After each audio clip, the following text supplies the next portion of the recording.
আসসালামু আলাইকুম সবাইকে। রমজান মাস কেমন গেল আপনাদের? আর ঈদ তো এসেই গেল। ঈদের খুশিতে সবাই এখন নিজেদের সাজুগুজু এবং বাসা সাজুগুজু করানোর জন্য চিন্তায় আছেন। আর এই জন্যই আপনাদের জন্য সাজেশন হচ্ছে ক্রাফট বাই লিজা পেজ। এই পেজ থেকে আমার জন্য কিছু গিফট এসেছে আর সেগুলো শেয়ার করব আজকে ভিডিওতে আপনাদের সাথে। আর সেই সাথে আমাদের একটা ইফতার পার্টি ছিল, যে ইফতার পার্টির জন্য আমি প্রায় 50 জন মানুষের জন্য ফালুদা বানিয়েছিলাম। আর কিভাবে বানিয়েছিলাম সেই প্রসেসটা আর এত মানুষের জন্য কিভাবে সার্ভ করলাম সেটাই আপনাদের সাথে শেয়ার করব। ক্রাফট বাই লিজা পেজ থেকে পাঠানো হয়েছে এই কিউট সুন্দর একটা টিউলিপ। এই টিউলিপটা আমার এত পছন্দ হয়েছে, স্পেশালি এটাতে এই যে ব্লু কালারের একটা টোন আছে, শেড আছে, এই কারণে এটা আমার খুবই ভালো লাগছিল। নর্মালি টিউলিপ আমার অত পছন্দ না, বাট এইটা কেন জানি আমার খুবই ভালো লেগেছে।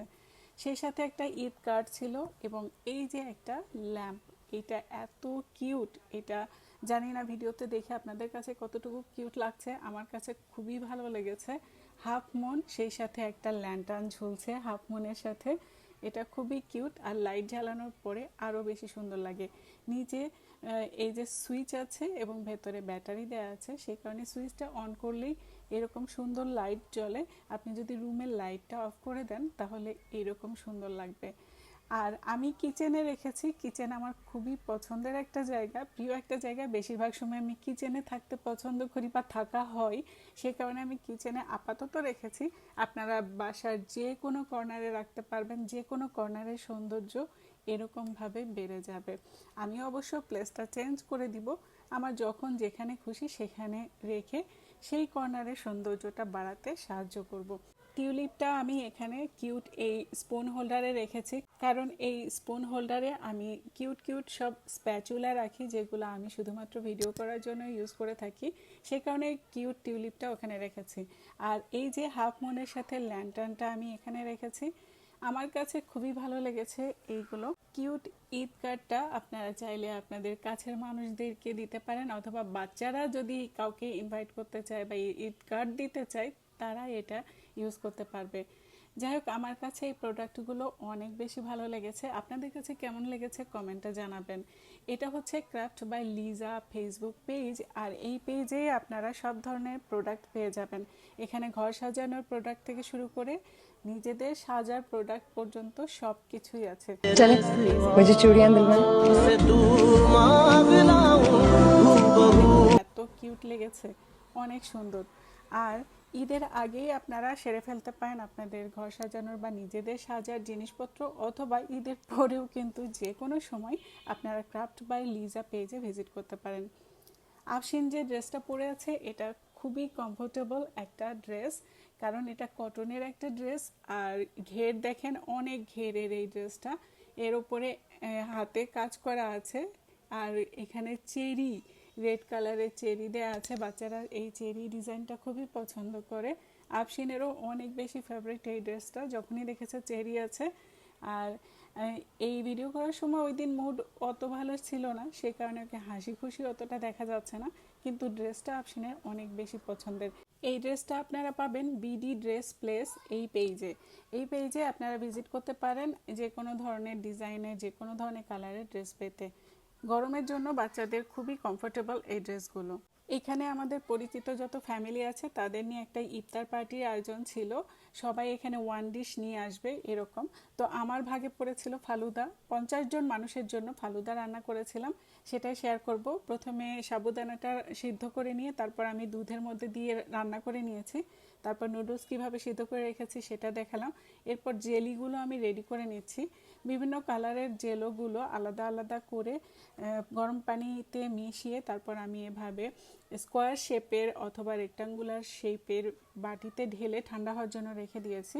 নর্মাল টেম্পারেচারে আসার পর আমি ফ্রিজে রেখে দিয়েছি যেন তাড়াতাড়ি ভালোভাবে সেট হয়ে যায়। আর এখানে আমি খাসির মাংস ভুনা করছি। এটা হচ্ছে আমাদের সেহরির জন্য। যেহেতু ইফতার পার্টিতে শুধু ইফতার আর এই রাতের খাওয়া হবে, কিন্তু সেহরির জন্য আমাদের আলাদা রান্না প্রয়োজন, তাই খাসির মাংসটা ভুনা করে রেখে দিচ্ছি যেন ঝামেলা না থাকে। অরেঞ্জ কালারের জেলোটাও আমি করে নিচ্ছিলাম। আর এদিকে এই যে সাবুদানাটা দুধের মধ্যে জ্বালিয়েছি সেটা রেডি হয়ে গেছে, চুলা বন্ধ করে দিয়েছি। অরেঞ্জ কালারের জেলিটাও হয়ে গেছে, এটাও আমি বাটিতে ঢেলে নিচ্ছি। এটা 2 প্যাকেটের মতো একসাথে করে নিয়েছিলাম, আর 2টা বাটিতে আমি সেটা ঢেলে নিচ্ছি ঠান্ডা হয়ে সেট হবার জন্য। এই যে আমার 3টা কালারের জেলো রেডি। অনেক ব্যস্ত ছিলাম কাজে। আফসিন এক সময় এসে বলে, আম্মু দেখো কতগুলো ফুল ফুটেছে, অনেকগুলো চা খাওয়া যাবে। মানে অপরাজিতা গাছে অনেকগুলো অপরাজিতা ফুল ফুটেছে, আর সেই অপরাজিতা ফুল দিয়ে আমরা মাঝে মাঝে চা বানিয়ে খাই। আফসিন সেটাই বলছিল। যাই হোক, আমার মাটন ভুনা একদম রেডি হয়ে গেছে।